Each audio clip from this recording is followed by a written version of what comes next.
Halo, saya Faris dari Fasilkom UI. Saya akan memberikan materi tentang Association Analysis untuk mata kuliah Knowledge Wealth and Imbalances, a Computational Perspective.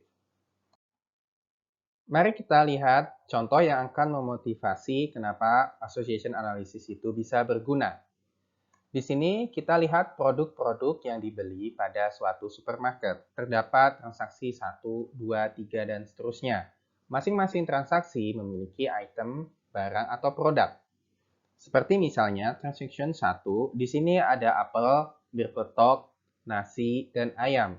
Transaction 2 ada apel, bir peletok, dan nasi. Dan seterusnya, sampai transaction 8 ada susu dan bir.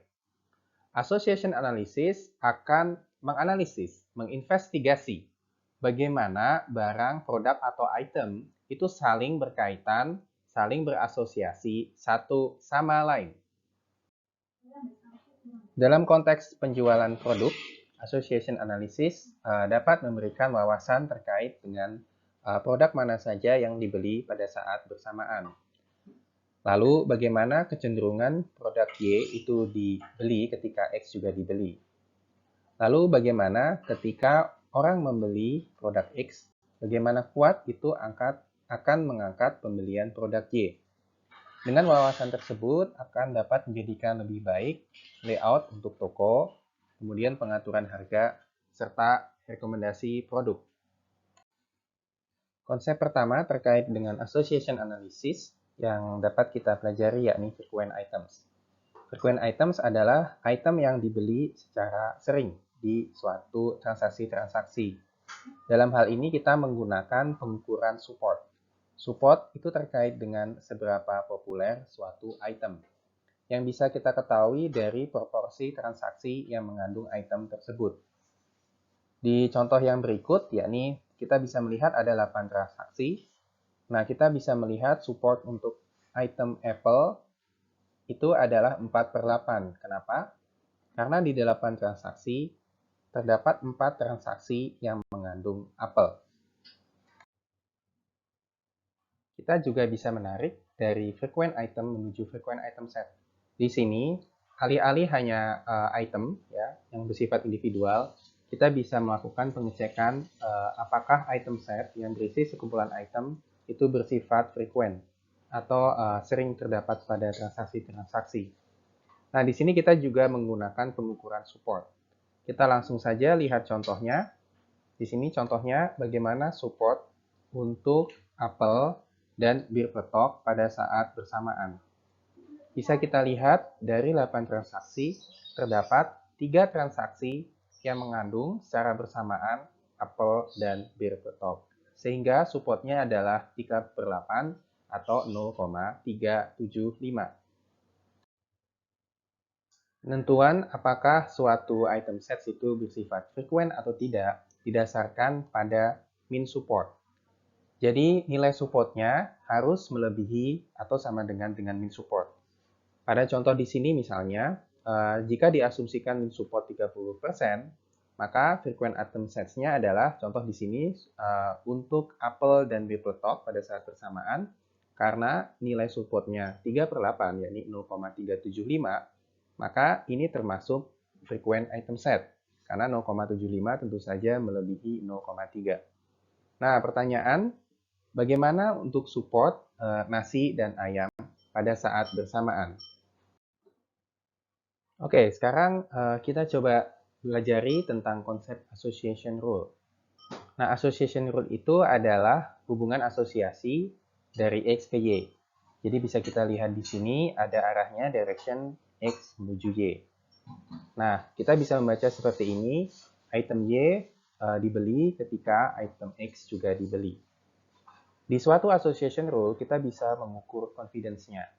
Jadi, seberapa kecenderungan item Y dibeli ketika item X juga dibeli.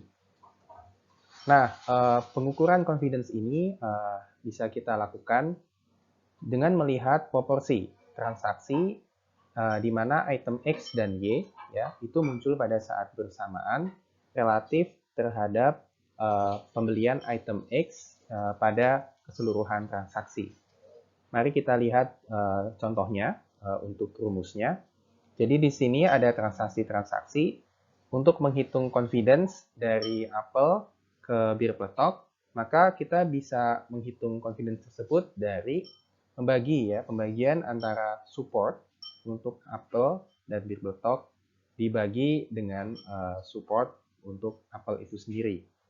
Nah, kalau kita lihat nilainya, ini seperti pembagian antara 3/8 dibagi dengan 4/8 yang menghasilkan 75% atau 0,75.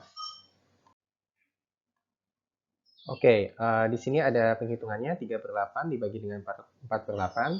Bagaimana mendapatkan 3/8? Nilai support apel dan bir peletok kita lihat, apel dan bir peletok muncul di 3 transaksi dari 8 keseluruhan, maka 3/8. Lalu support apel karena apel muncul di 4 transaksi dari 8 transaksi secara keseluruhan, menjadi 4/8. Maka 3/8 dibagi per 4/8 adalah 0,75. Nah, yang perlu kita perhatikan untuk association rule adalah hubungan antara, misalkan di sini ada association rule dari X ke Y, hubungan tersebut bukan berarti causality. Jadi, tidak berarti misalkan ada dari X ke Y, maka X menyebabkan Y.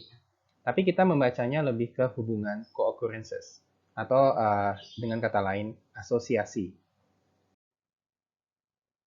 Nah, yang menarik, kita akan mempelajari tentang leaf untuk association rule. Diberikan suatu association rule dari X ke Y, maka leaf itu adalah pengukuran yang akan membandingkan keterkaitan atau degree of dependence di rule tersebut dengan degree of independence atau ketidakkaitan. Kita bisa membayangkan seperti ini. Jadi leaf atau semacam bahasa Indonesianya pengangkatan yang X sediakan terkait dengan confidence dengan pembelian Y pada transaksi tersebut. Dengan kata lain, seberapa kuat leaf atau pengangkatan yang X berikan terhadap pembelian Y pada suatu transaksi.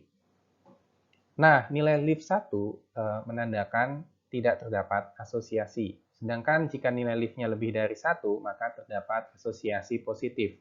Ketika nilai leaf kurang dari 1, maka asosiasinya bersifat negatif.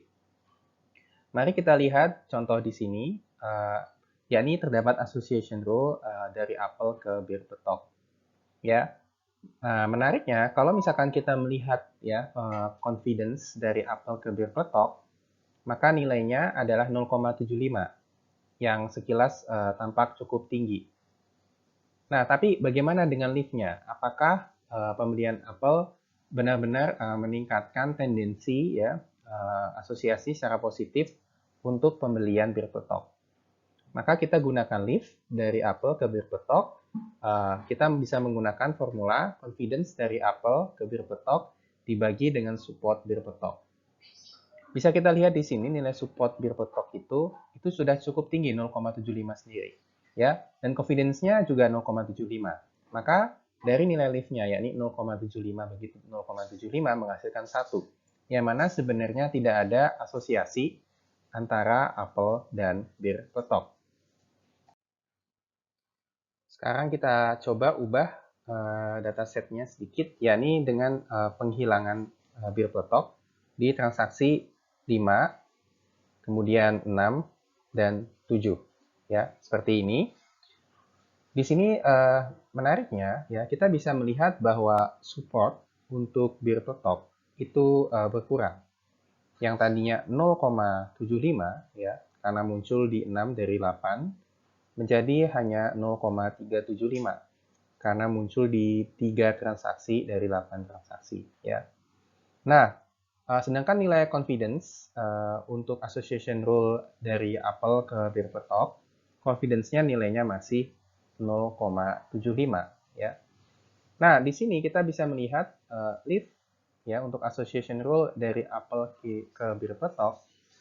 Sekarang nilainya adalah 0,75 dibagi dengan 0,375 menjadi 2. Yang mana sekarang leaf-nya nilainya lebih dari 1, berarti terdapat asosiasi positif antara apel dengan bir peletok. Nah, setelah berkenalan dengan konsep support, confidence leaf, dan association rule, maka goal-nya adalah kita ingin untuk mendapatkan association rule yang menarik dan memberikan wawasan, terutama untuk yang nilainya support-nya tinggi, confidence-nya tinggi, dan yang leaf-nya juga tinggi. Beberapa kesimpulan yang dapat kita ambil, association analysis dapat kita gunakan untuk memberikan wawasan, insight, tentang hubungan keterkaitan antara items, data items. Serta dalam konteks penjualan produk atau supermarket, bisa digunakan untuk menganalisis keterkaitan, ya, asosiasi antara produk-produk yang dijual di supermarket tersebut. Metrik-metrik pada association analysis meliputi support, confidence, dan leaf. Sebagai observasi menarik, dapatkah kita menggunakan konsep, ya, dan teknik association analysis untuk menginvestigasi hubungan keterkaitan untuk knowledge wealth. Materi ini dibuat berdasarkan acuan-acuan tersebut yang terdapat pada list ini. Baik, demikian sekilas materi tentang association analysis pada mata kuliah Knowledge Wealth and Imbalances, a Computational Perspective. Saya Faris dari Fasilkom UI, izin undur diri dan sampai jumpa di lain sesi.